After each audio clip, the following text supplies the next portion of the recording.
buenas noches desde Moscú, aquí Rusia 2018, el campeonato del mundo que se celebra en este país.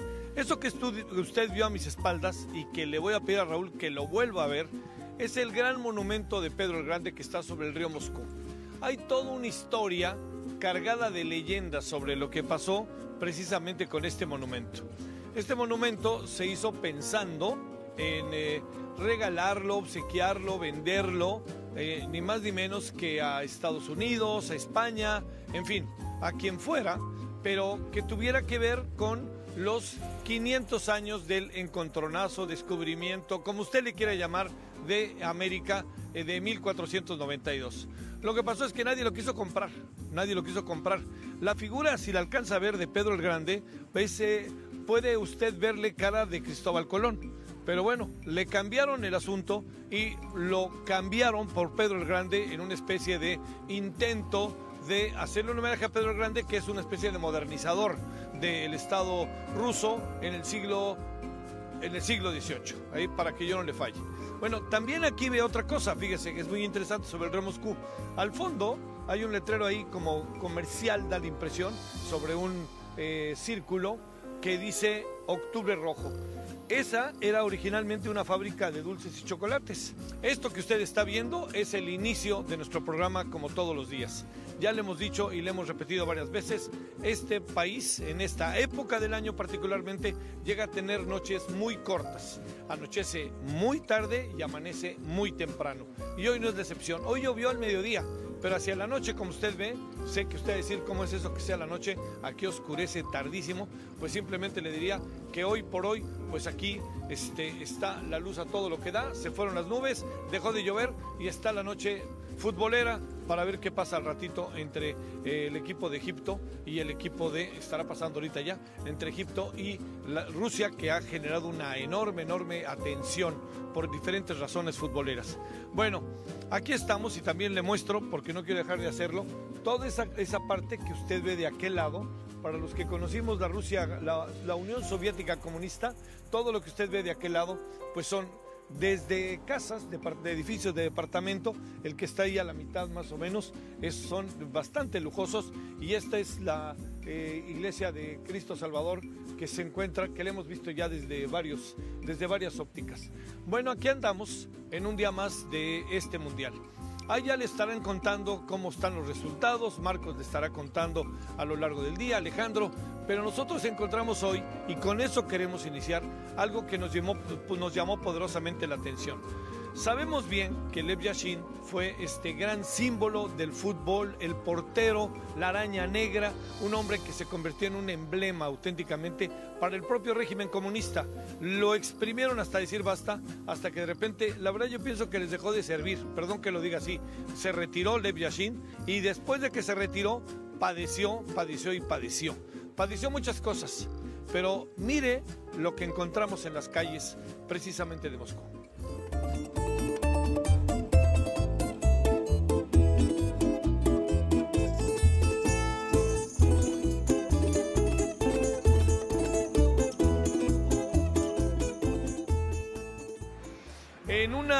En una confluencia de calles céntricas aquí en Moscú, a mis espaldas a lo mejor alcanza a ver, es un edificio del año de 1915. Este edificio tiene ahí, si usted lo ve, ahí va Raúl para allá, vea usted la imagen de los que son o de alguna vez recuerdan la presencia de Lev Yashin, el portero del Dinamo de Moscú, un hombre que se convirtió en una leyenda para los soviéticos y rusos. Algunos dijeron que incluso fue usado como parte del proceso de la propagación, de la publicidad, de la propaganda política. Era un portero al que se le puso el apodo de la araña negra. Si usted lo ve, generalmente iba vestido de negro. Era una cosa terrible porque los partidos eran a 40 grados, 35 grados a veces, y él estaba de negro. Era la araña negra. ¿Quién es este personaje tan importante? Se convirtió en un portero que mucho de lo que hacía, lo hacía en esta época como de Antonio Carvajal. Los que son futboleros lo saben. Todo usaba a veces más los pies que las manos para ser portero. Fue un personaje muy irrelevante, muy relevante. La historia lo fue dejando a un lado. ya ve cómo sucede. Yo soy de la idea de que cuando el régimen comunista se dio cuenta que ya no le era útil, se hizo un lado. Y Lev Yashin pasó sus últimos días verdaderamente en el olvido en el cual yo le puedo dar testimonio. En un viaje que hicimos aquí a lo que se llamaba Unión de Repúblicas Socialistas Soviéticas, nos fuimos a verlo y déjeme decirle que costó un enorme trabajo llegar a su casa. Cuando llegamos a su casa nosotros estábamos muy apenados porque vivía en una especie de multifamiliar y él estaba esperándonos en un pequeño jardín que era una especie como de patio del multifamiliar. Estaba sentado con su mujer y la sorpresa fue mayúscula. Un Lev Yashin en donde el tiempo había pasado y había pasado muy fuerte, estaba sentado con su mujer y, por ejemplo, la mano, los codos llenos de psoriasis, desatendido, nadie le ayudaba, le preguntamos que si le ayudaban, que si no, nomás no le ayudaban, sin una pierna, y el hombre realmente vivía, créame, como auténticamente en el olvido. Fue muy difícil la plática, teníamos un extraordinario traductor, Vladimir Paramanov, estuvimos hablando con él, él nos traducía y fue una plática muy grata. Se acordó de México porque él fue portero en México, creo que fue el portero suplente en México, si mal no recuerdo, en el Mundial de 70, y el hombre que había sido el prototipo, el hombre que usted ve en este edificio como un gran símbolo incluso del Mundial de Rusia, fue al final no recordado por nadie, fue olvidado. Hoy Lev Yashin le dieron un poco de recuerdo. Yo estoy seguro que Lev Yashin, por lo que platicamos, esa cara tan verdaderamente grata, agradable, cómo nos recibió, con lo poco que tenía nos ofreció un té. Me acuerdo muy bien que estábamos un grupo estaba el padre de Leonardo Curcio, con el que fuimos a este viaje, Guillermo Montemayor, su servidor, que trabajamos en Imevisión, televisión pública en aquellos años, y me acuerdo muy bien que a todos nos dejó muy impactado, sobre todo a Guillermo Montemayor y a mí, que somos futboleros. Dijimos, qué barbaridad, en qué circunstancia ha acabado este hombre, y créame, ahora que yo veo, que tuve la oportunidad de platicar con él, y lo veo así me quisiera acordar de él, y así se acuerdan los rusos de él, y así se acuerdan en el gran póster que dio pie a este mundial para su publicidad y su propaganda de este gran evento deportivo.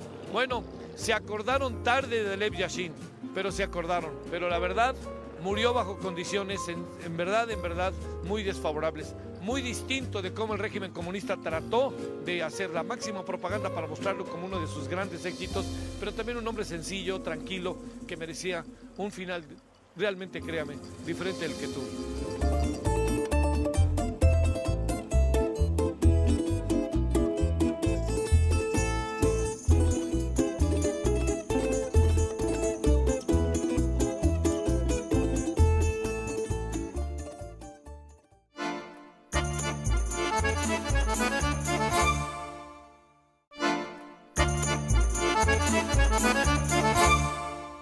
Bueno, esta historia de Lev Yashin, yo le confieso que no sé a usted, a mí me llama mucho la atención. Sé que es un asunto muy generacional, porque los que lo identificamos, que nos gusta el fútbol, pues sabemos que fue de una época, etcétera. Pero también tiene que ver cómo los regímenes de repente se dedican a usar a los artistas, a los políticos, a los deportistas y a todo lo que usted y yo sabemos. Bueno, algunos acaban siendo hasta candidatos. Vámonos a continuación con Alejandro Olvera. Alejandro estuvo con la selección mexicana, el equipo de moda de la primera ronda, el equipo de lo inesperado, así le dicen. Vámonos con Alejandro. Gracias, Javier. Pues sí, en la selección mexicana entrenando, preparando ese partido ante el equipo de Corea del Sur del próximo sábado. Hoy entrenamiento por la tarde que se dio en estas instalaciones, precisamente las instalaciones del Dinamo de Moscú, que es la casa aquí en Rusia de esta selección mexicana que ya ha hecho historia y que busca seguir haciéndolo. Sin embargo, no se confían. La mentalidad del equipo mexicano es que ya se dio un buen paso. Esa victoria ante Alemania les dio mucha confianza, pero saben que todo se puede venir abajo, así que tendrán que confirmar el buen momento el próximo sábado. Por lo pronto, después de este entrenamiento, el día de mañana trabajarán a puerta cerrada en estas mismas instalaciones y realizarán el viaje a la ciudad de Rostov el próximo jueves. Vemos en estos momentos cómo están entrenando precisamente los arqueros. Ahí está Guillermo Ochoa, también está Alfredo Talavera, lo mismo que Jesús Corona. Veremos quién de ellos es el que sale como titular el próximo sábado ante Corea. Veremos si no hay rotaciones por parte de Juan Carlos Osorio. Por lo pronto, los jugadores siguen insistiendo en que confían ciegamente en el técnico colombiano. Escuchamos palabras de Raúl Jiménez, que nos habla de que pues se tienen que confirmar lo que hicieron ante Alemania en el próximo partido ante el equipo de Corea. Que no desde ahora, sino desde el principio nuestra intención era quedar en primer lugar. Queremos ganar todos los partidos. Para ser campeones hay que hacer eso, ¿no? Pasar por todos, ganar todos los partidos. Entonces es importante siempre desde un principio tener esas aspiraciones grandes. Y bueno, eso de evitar a Brasil, como te digo, es lo mismo. Si quieres ser campeón del mundo, al que te toque enfrente le tienes que ganar. Bueno, Javier, pues así nos despedimos de este día de entrenamiento en la selección mexicana, ya con lluvia por la tarde en la ciudad de Moscú. Regresamos contigo. Bueno, ahí tiene el reporte del equipo que se ha puesto de moda. Vamos a ver si en la segunda jornada pasa lo mismo. No lo olvide, próximo sábado el partido contra Corea del Sur. Todavía pueden pasar muchas cosas en ese grupo. Evidentemente México dio un gran partido, pero no dio un paso como para calificar ya en definitiva. Faltan 2 partidos, hay que ver qué combinaciones se dan. Ya sabe cómo es esto de la Copa del Mundo. Y acuérdese que no pasa el mejor tercero, aquí nada más pasan los 2 primeros y juegan el siguiente partido ya a eliminación directa. Bueno, vámonos ahora con Alfredo Domínguez Muro. ¿Dónde anda Alfredo? Alfredo ha seguido a la selección, ha estado moviéndose de un lado a otro en todo Rusia, y cuando uno dice todo Rusia, es todo Rusia, que es un país en verdad grande. Bueno, pues jerarquías mandan, y paralelo, un par de horas después, a lo ocurrido con la selección de Alemania, a la que México derrotó. Yo insisto, en el mundo se ve como una derrota de Alemania y el equipo mexicano jugó por nota, esto ya lo hemos platicado. Ocurre el partido entre Brasil y Suiza. El equipo de Brasil, que venía de comerse a puños las eliminatorias en Sudamérica después del cambio de técnico. El equipo de Brasil, que recupera a su jugador Neymar, mítico. El equipo de Brasil ganador, el del juego bonito, el gran favorito, enfrentando a Suiza prácticamente con los 3 puntos en la bolsa.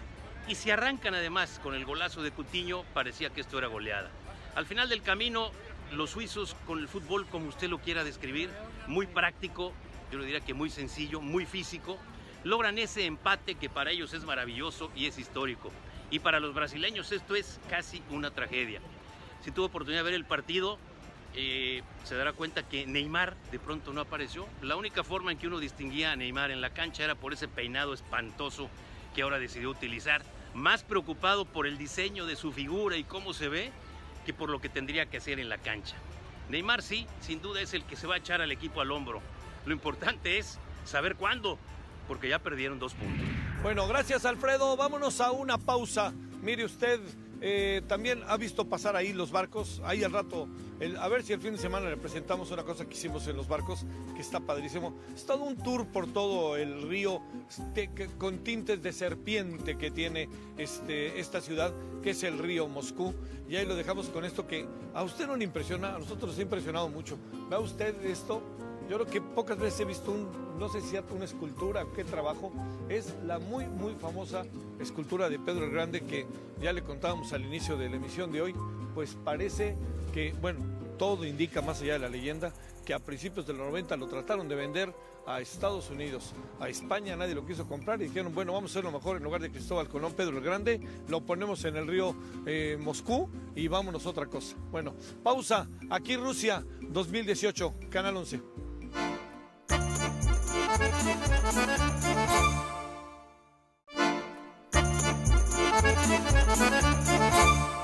Seguimos aquí en esta zona, el Museón, que es todo este pasaje, tiene ese nombre precisamente, se puede traducir como museo, porque toda esta zona pues es zona en donde hay muchos museos. Por ejemplo, está la Galería de Arte a mis espaldas, a la derecha de su servidor, ahí la va a ver. Y volvemos acá, y recuerde, hemos pasado ya varias veces allá hasta el fondo, que se encuentra la Universidad de Moscú, que es una universidad en verdad sensacional. Bueno, ¿qué más hemos tenido el día de hoy? Conversamos con la embajadora de México aquí en Rusia. Ella es Norma Pensado. Ella ha sido embajadora también en Finlandia, en Suecia, y ha estado en diferentes cargos en la propia Cancillería. Norma Pensado, fíjese que planteó algo que a lo mejor a veces se nos olvida, que me parece sumamente importante. ¿Qué es lo que se nos puede olvidar cuando salimos al extranjero? Nunca está de más que usted se registre en el país que va a salir al extranjero y a dónde va a ir. Y segundo, que cuando llegue sobre todo a ciertos países, le diga a la embajada, aquí estoy, ¿no? Aquí por aquí ando, soy mexicano para cualquier cosa que se presente. Fíjese, una de las cosas que han pasado en este mundial es que se ha perdido el pasaporte a algunos mexicanos y mexicanas. Déjeme decirle que el trámite es relativamente rápido. Le voy a decir dónde sí estamos, que ni para atrás ni para adelante, en el tiempo que se lleva. El tiempo que se lleva para recuperar el pasaporte, créame que sí es todo un día en donde uno deja verdaderamente de hacer lo que uno viene a hacer. Y no va a ser que le toque el día del partido, y si le toca el día del partido es terrible porque se lo va a perder. Bueno, y aquí no se puede andar ni el ID, el famoso Fan ID y el pasaporte. Bueno, entonces le digo, hablamos con la embajadora que nos contaba de esto. ¿Qué tal si le presentamos esto que sirve de consejo no para este mundial solamente, sino para cuando usted sale al extranjero? Si me permites, una recomendación muy importante que le haríamos al público mexicano que se encuentra aquí en México es que cuiden su pasaporte, digo en Moscú, que se encuentran en Rusia, que cuiden sus pasaportes, porque hemos tenido muchos casos de pérdidas de pasaportes. A veces se encuentran y ya se los podemos reponer, a veces no, pero entonces lo que está pasando es que pierden mucho tiempo haciendo trámites porque tienen que ir a la policía a hacer el reporte de pérdida y todo eso, y entonces no disfrutan al máximo a lo que vinieron, ¿no? Entonces que cuiden mucho sus documentos, pueden dejar sus pasaportes en donde se hospedan en un lugar seguro y andar con su Fan ID, eso sí, que siempre traigan su Fan ID, porque es lo que a las autoridades rusas es lo primero que les van a pedir, y que traigan pues una copia electrónica o física. Mire, mucho de lo que hemos platicado y de los amigos que tenemos por acá, de las experiencias diferentes, hemos enfrentado algo que uno se pone realmente a pensar. Si la vida en Rusia es como es aquí, como es en Moscú, y no, hay diferencias, hay clases sociales, hay condiciones económicas favorables. Mucha gente quiere venir a Moscú porque aquí es, le he dicho varias veces, como la joya de la corona. Aquí están los empleos, es la ciudad, vea, esta es una ciudad sota, es una ciudad muy atractiva, pero no olvide que también en Rusia hay pequeñas poblaciones o poblaciones muy alejadas del centro, y todo lo que acaba pasando es que el señor Putin, si algo le preocupa, es Moscú, y al otro trata de tenerlo un poco bajo control. Bueno, vámonos con qué es lo que pasa en Moscú y fuera de Moscú, vía la embajadora. ¿Cómo lo ve la embajadora? Siendo un país tan grande como lo es Rusia, es normal que haya una gran diversidad de distintos grados de desarrollo. Es como en México, no es lo mismo nuestra frontera sur que nuestra frontera norte, ¿no? Y aquí, pues te digo, yo creo que hay polos de desarrollo muy identificados, ciertamente, bueno, Moscú y la región de Moscú es uno de ellos, San Petersburgo, pues San Petersburgo es más europeo, pero hay una alta concentración de inversión europea en el área de San Petersburgo. Vladivostok, por ejemplo, que está en lo que ellos llaman el oriente y ruso, pues tiene otro tipo de desarrollo, pero ya con características más, digamos, orientadas hacia el mercado asiático y demás. Y distintas regiones tienen distintos tipos de desarrollos, ¿no? Yo creo que se puede ver pobreza, a lo mejor yo estuve también en Irkutsk hace poco, en la región de Buriatia, ciertamente el grado de desarrollo es un poco menor que lo que uno ve acá, pero también tratando de inyectarle inversiones, también están tratando de desarrollarlo, ¿no? Entonces sí, yo diría que pues, es un gran mosaico. Era inevitable que le preguntáramos a la embajadora sobre el proceso electoral, y sí es cierto que los rusos se van a meter y que se están metiendo.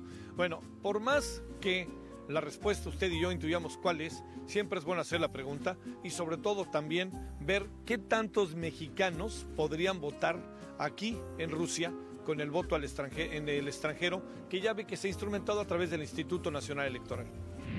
Sí, en algunas áreas hay interés, por ejemplo, en la academia, a nivel de legislativos, a nivel político, sí hay un interés. Nosotros, pues, desde luego les informamos, les hemos comentado cómo están organizadas las elecciones, pues es una elección sin precedentes en nuestro país.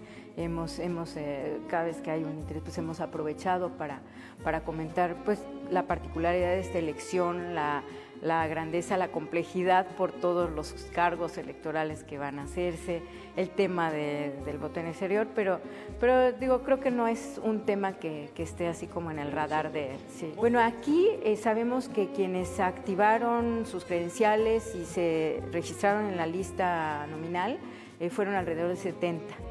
Bueno, esto es lo que dice el embajador Enorme Pensado sobre este tema. A ver, otros temas. ¿Cuántos mexicanos cree que haya en Rusia? ¿A qué cree que se dedican? ¿Qué es lo que hacen? ¿Hay muchos o hay pocos? Bueno, no le cuento más. Este es el registro que tiene la embajada. Es de embajadora. El registro que tenemos en el consulado es de 420 y algo. Es realmente una comunidad mexicana permanente muy pequeña. Desde luego, la mayor parte concentrada aquí en Moscú y en San Petersburgo. Mucho estudiante y mucho mexicano o mexicana casada con ruso o rusa. ¿Y en qué sitio? Pues la mayoría de los estudiantes están estudiando y sobre todo, sí, aunque hay cada vez más intercambio y eso sí vienen generalmente un semestre y se regresan, ¿no? Pero también hay estudiantes que vienen a hacer maestrías o algunos hasta licenciaturas, sobre todo o en artes o en ciencias duras, ¿no? Sí, pero tenemos, por ejemplo, tenemos algunos mexicanos en Samara, tenemos 3 en Kazán, tenemos así algunos salpicados. Trabajan o te digo, están estudiando. Por ejemplo, en Kazán, pues los tenemos en universidades que son así como muy reconocidas actualmente en todo esto de las tecnologías de la información. Estando en el río Moscú grabando, mire a quién nos encontramos. Seguramente ustedes conocen a ellos. ¿Usted cree que los conozcan o no? ¿Tú qué dices? Pues yo conozco a ese, más o menos a veces se me borra en las noches. ¿Y a mí más o menos? Estoy adicto al Canal 11. ¿Conoces el Canal 11? Según yo lo conozco, pero cada mañana lo desconozco. ¡No me digas eso! ¿Tú lo desconoces o lo conoces? Bueno, ya era a esas horas el fenómeno Doberman me pasa seguido. Oye, si tú no lo conoces, sí voy a pasar a ofenderme. No, sí, eso sí, perfectamente. A veces sí, eso. Oye, ¿qué andan haciendo aquí? Ya no sé, la neta ya perdimos el horario y nos venimos a hacer al juego, a traerle suerte a la selección. Oye, ya llegaron a tiempo. Y a tocar. ¿Sí? Sí, tocamos el sábado. Sábado. Es el sabadito. Y es el viernes. El viernes te diga. No, Mondragones. Oye, ese chiste estuvo bueno. Bueno, oye, ¿y qué vieron el juego el sábado? Buenísimo, domingo? muy buen partido. ¿A ti qué te pareció? ¿No viste? No, sí lo vi, sí, pero desde el hotel. A ver, Tito, ¿quién merecía ganar el domingo? México. El domingo no se lo dieron. No me dan mi domingo ya hace mucho. Oigan, bueno, aunque sea de carrera, muchas gracias. Sí, perdón. Aquí anda diciendo algo, no pasa nada, sale. Bueno, oigan, gracias. Órale, gracias. Pórtense bien. A ustedes, gracias, pórtense bien. Bueno, nos vamos desde en verdad se lo digo, muy bello río Moscú. Esta zona que es de las zonas más atractivas, más visitables, ¿no? Nos hemos pensado una y otra vez cómo le hacen cuando llegue la nieve y nos han dicho una y otra vez, oigan, eso está preparado. Incluso hay gente que dice, las casas llegan a estar calientes y la gente está todo el tiempo en camisa. Hay gente que incluso estando con 20, 30 grados bajo cero, lo que tienen que hacer es, teniendo sus casas tan calientes, abrir un poco la ventana para que entre un poco el viento y tengan una especie de equilibrio y su termostato funcione. Pero la gente está, como puede usted imaginar, preparada para esto y mucho más. Está preparada para estos fríos, estos inviernos, estos octubres, noviembres, diciembre, enero, febrero, marzo, ¿verdad? Abril ya empieza a salir un poco el sol. Fíjese, el año pasado, por ejemplo, en junio, en estas fechas, llegó a nevar. Bueno, aquí estamos desde esta ciudad que en verdad es, por muchos motivos, interesante, histórica, ha cambiado, se está poniendo otro rostro poco a poco, pero que bueno, también habrá que preguntarse en lo que corresponde a las formas de gobernabilidad en un país tan poderoso, tan estratégico, tan importante al mundo como es Rusia. Y ahí por ahí, pues tarde que temprano, creo aparecerán muchas voces críticas hacia el señor Vladimir Putin. Por lo pronto, es de nuevo presidente 6 años desde el 7 de mayo. Bueno, gracias en nombre de todas y todos los que han hecho posible la emisión. Como siempre, se lo digo, es un enorme gusto. Aquí hay todavía muchas cosas que contarle y ya estaremos de regreso para nuestro primer deber, que es el 1 de julio, el día de las elecciones en México. Bueno, por lo pronto, muy buenas noches desde Moscú, Rusia, aquí el Mundial, y vamos a ver ya pensando en el sábado que entra, cuando sea el partido contra Corea del Sur. Adiós, pásela bien.